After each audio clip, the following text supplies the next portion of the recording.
You know, a lot of times people ask me, they say, Eric, how do you do it? How do you get up every day?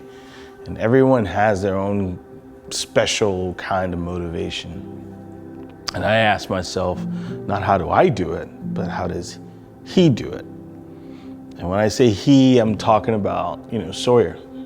And a lot of you who know me personally, and I'm never afraid to show it professionally, I kind of let you know what he's going through, because a lot of the people that I deal with personally and also know professionally, they know me, they know my family, they know a little bit about everything that goes on with me. And today, this is really emotional because, I had called Paul, and Paul's behind the camera. You guys can't see Paul. And I said, Paul, it's an anniversary of when the team actually drove to Florida, middle of the night, they drove to Florida in Jacksonville, and everyone watched Sawyer ring that bell for his last proton therapy. And it's really special because this proton therapy, it's not like you can just do it in anywhere USA. I think there's probably less than 20 places in the United States that can do it. And he went to UF in Jacksonville, Florida. And so Sawyer and my wife, Shaughnessy, they had lived in Jacksonville inside of a hotel for almost 2 months. And every day he went to go get therapy. And after therapy, he'd go get chemo at Wolfson's. And he couldn't eat many days. He couldn't eat. And when I used to see them and watch him, I just see him like he wasn't gaining weight. But man, he was just so strong. He was always strong. He was always just uplifting. You could play a song and he'd dance for you. But I think about all the stuff he's been through, and now he's 4 years old, and he's got some of the marks to kind of show everything that he's been through. And he asks questions now. Where's that scar from? And we tell him.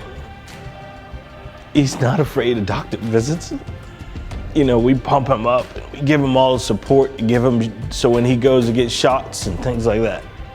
Take his toys, play with him at the hospital. And man, he's strong. Gosh, he's strong. But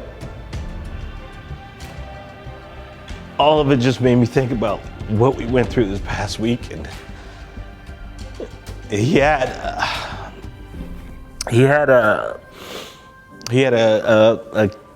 CAT scan, and the CAT scan kind of showed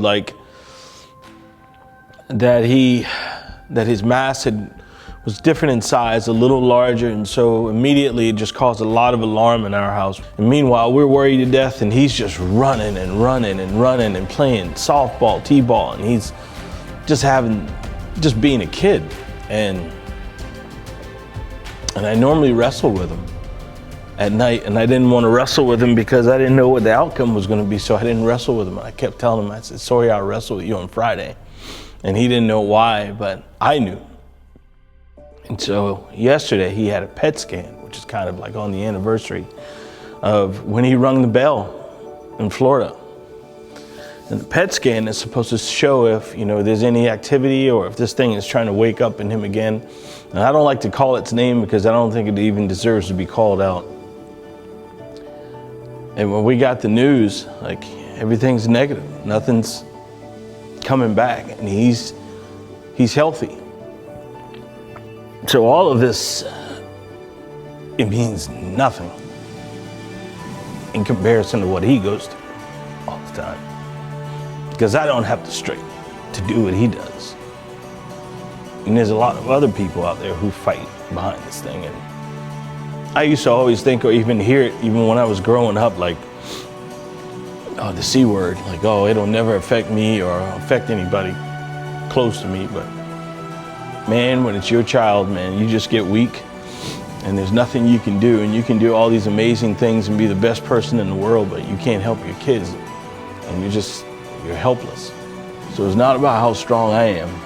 It's about how strong he is and what he got through. So it's a happy anniversary to you, Sawyer, for getting through and always pushing through. We love you, man.